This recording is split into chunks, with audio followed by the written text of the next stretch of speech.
Investir dans un canut à Lyon.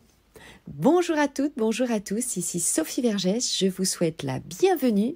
Aujourd'hui, je vais répondre par ce podcast à la question de Stéphanie. Bonjour à toi Stéphanie, j'espère que tu vas bien. Faut-il investir dans un canut à Lyon ? Allez, vous êtes prêts ? C'est parti. Alors d'abord, nous allons voir plusieurs définitions sur les canuts à Lyon et vous allez comprendre pourquoi, évidemment, si vous ne connaissez pas les canuts, ce qu'est un canut, pourquoi Stéphanie me pose la question sur ce sujet. Alors, il faut savoir que déjà, les canuts étaient les ouvriers tisserands de la soie sur les machines à tisser. Ces canuts se nommaient eux-mêmes ouvriers de la fabrique. Au sein même de cette fabrique, ces hommes ou ces femmes sont parmi les plus considérés des ouvriers. Ils sont nombreux et gagnent les meilleurs salaires, en effet, puisqu'ils avaient le savoir-faire et les machines à tisser, bien sûr. Donc, ces tisserands habitaient justement le quartier de la Croix-Rousse à Lyon, en France, qui est un quartier évidemment sur les hauteurs de Lyon.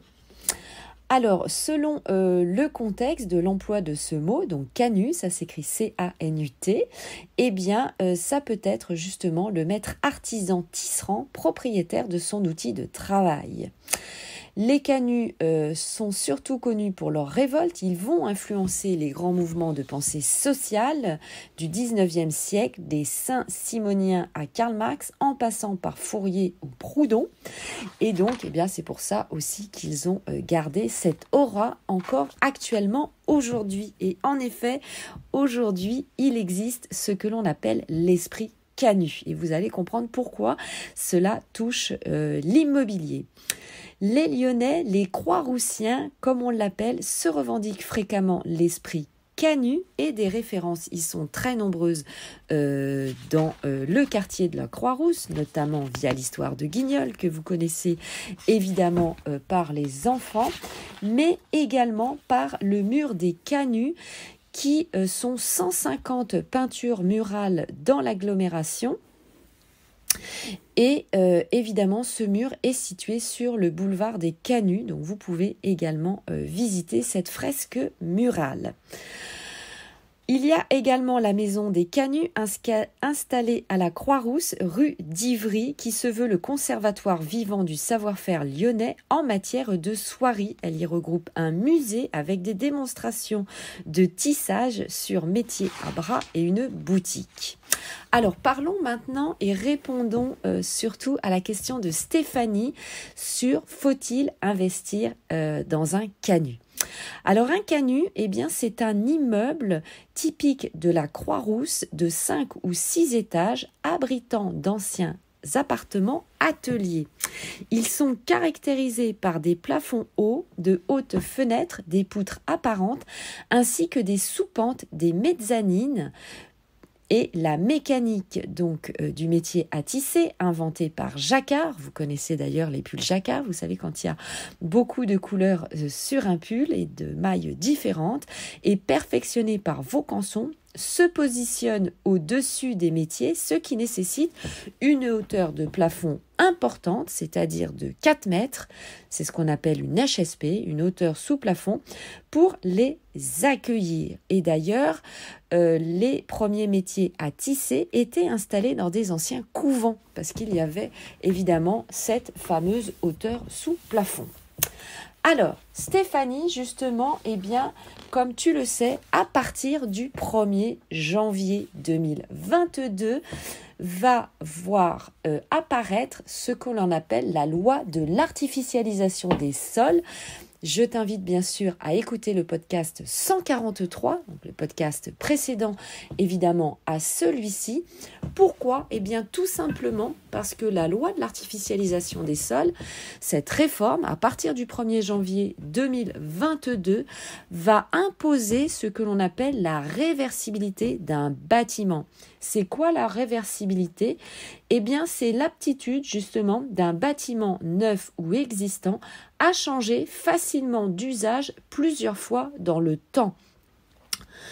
Au regard évidemment de nos enjeux sociétaux, nous le savons aujourd'hui avec la crise du Covid, eh bien il faut savoir s'adapter et nos besoins évoluent. Un bien immobilier a une durée d'obsolescence de 10 ans aujourd'hui. Donc il faut que l'usage même du bâtiment change. Donc, au regard des enjeux économiques, puisque les modes d'évolution de vie et de travail, eh bien, évidemment, vont s'accélérer au fil du temps, tandis que, évidemment, nous avons une tension du foncier, donc du prix du terrain. La recherche est évidemment très accrue. Nous avons également des enjeux environnementaux, puisque ces enjeux s'inscrivent dans la logique de l'économie circulaire et ce principe de réversibilité des bâtiments permet de réduire les émissions de CO2 et autres gaz à effet de serre en allongeant la durée d'usage du bâtiment et de ses différents composants. Ensuite, le dernier point, évidemment, c'est la trame du bâtiment. Pour qu'un bâtiment soit réversible, il faut évidemment avoir notamment des surfaces de plancher et de cloison qui soient modulables. Donc, évidemment, les immeubles de des canuts, sortent des standards actuels. Donc, ma réponse à ta question, Stéphanie, c'est: tu l'as compris, oui, bien sûr. N'hésite pas à investir dans un immeuble canut ou un appartement dit canut. Pourquoi ?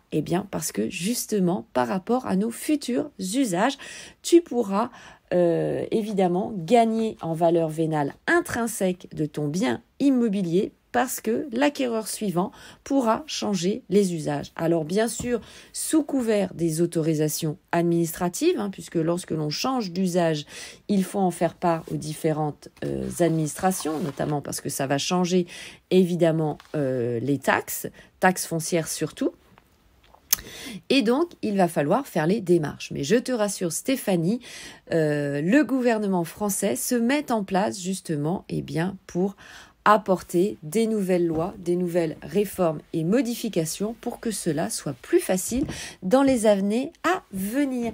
Donc oui, Stéphanie, tu es une visionnaire. Alors évidemment, il y a peu de canuts. Je sais que le prix de l'immobilier flambe aussi sur Lyon. Donc, prends le temps, bien sûr, de ta recherche. Si tu le souhaites, nous pouvons échanger ensemble, évidemment, sur ce sujet. Ce sera avec grand plaisir. Pour nos auditeurs, si vous voulez me suivre sur mes différents réseaux sociaux, vous le savez, nous pouvons échanger via mes comptes Instagram, mon compte TikTok, ma chaîne YouTube, mon groupe Facebook, Investir en immobilier, l'immobilier au féminin et bien sûr, Clubhouse. Allez, merci beaucoup. Ciao, ciao. Bye bye Stéphanie. À très bientôt.